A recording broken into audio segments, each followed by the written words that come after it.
suis véritablement ému de me retrouver ensemble avec vous, parce que je fais partie des revenants, revenus. Je me souviens... Alors, pour le R, il va falloir trouver un mot, mais la rencontre, ça reste vrai. La refondation va être peut-être difficile, mais on n'est pas là pour faire des choses faciles. Et donc, j'ai le souvenir, en 93, après cette défaite, avoir défilé à l'annonce, à la demande de la Fédération de Paris de l'époque, et on nous avait des ultras qui nous balançaient des tomates, et ce sont les Parisiens qui leur ont dit, mais c'est pas eux c'est des militants, c'est pas eux qui ont abîmé le PS. Et donc là, je pense qu'il n'y a aucun doute que le socialisme a besoin d'être là. Donc, mes chers camarades, mes chers amis, j'ai appris hier, alors je suis un peu provocateur des fois, mais hier j'ai appris de la bouche de Benoît Hamon que c'était lui le Houtin qui avait reconnu qui avait décrété que toute personne qui arrivait en France avait le droit des Français. Et ça, c'est quand même beau, ça ne remonte pas à la République, même si la République s'en est bien heureusement saisie. Pour dire vite les choses, je crois que nous avons un devoir de mémoire. Devoir de mémoire, on en parle évidemment avec, si Madame Veil, on en parlait avec Aristide Briand, mais le devoir de mémoire, il est essentiel, et notamment avec la reconnaissance et avec la réparation et avec la prévention qui va avec. Nous, notre devoir de mémoire, ça commence dès le préambule de 1789.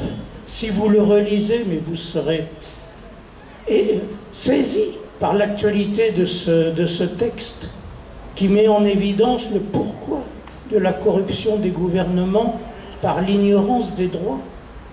Et pour faire très vite, en 3 minutes, on s'est excité, enfin on s'est légitimement, allez, chamaillé sur la loi travail, alors que, mais ça fait, moi pendant tout le quinquennat, j'ai essayé de faire des alertes sur la question de droit du travail, oui, mais dans le préambule de 1946, qu'est-ce qu'on dit? On dit le droit au travail. Et il faudrait nous en souvenir. Et en termes d'organisation, nous avons une justice, un législatif et un exécutif. En réalité, nous avons plusieurs exécutifs. Et l'exécutif d'État, effectivement, ne partage pas nos valeurs. En revanche, l'exécutif de ville, de département et de commune le partage. Les partage. Liberté, égalité, fraternité, laïcité. Moi, j'ai aucune honte aujourd'hui, je vais vous le dire. J'ai aucune honte à avoir dit oui à Benoît Hamon, parce qu'en préambule, il a dit que c'était un mouvement qui dépassait les mouvements politiques, comme d'autres ont essayé de le faire en leur temps, mais sauf qu'ils ne l'ont pas dépassé longtemps. Mais aujourd'hui, j'ai aucune honte, mes convictions, je les garde. Je suis favorable au projet politique qu'a exposé Benoît Hamon, et quand il m'a posé la question hier si j'étais avec lui, je lui ai dit oui. Mais il ne m'a pas demandé de quitter le PS, et je ne quitterai pas le PS.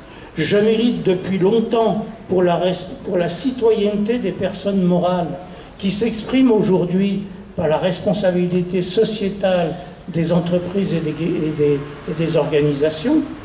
Je suis donc tenu au devoir de réserve par la commission AFNOR.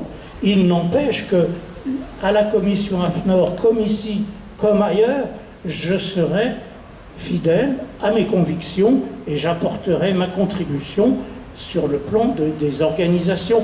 Pour finir, puisque je disais que je finissais,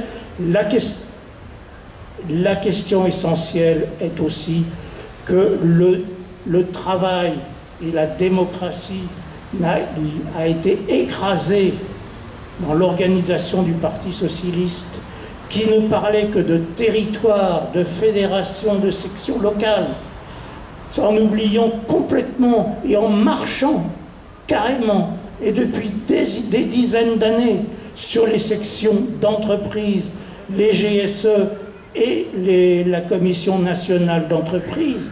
Et ça, je crois qu'il faut qu'il en soit fini, et que si on veut parler de travail, il faut que les sections, que le monde du travail soit à égalité de traitement dans notre organisation que le monde des territoires.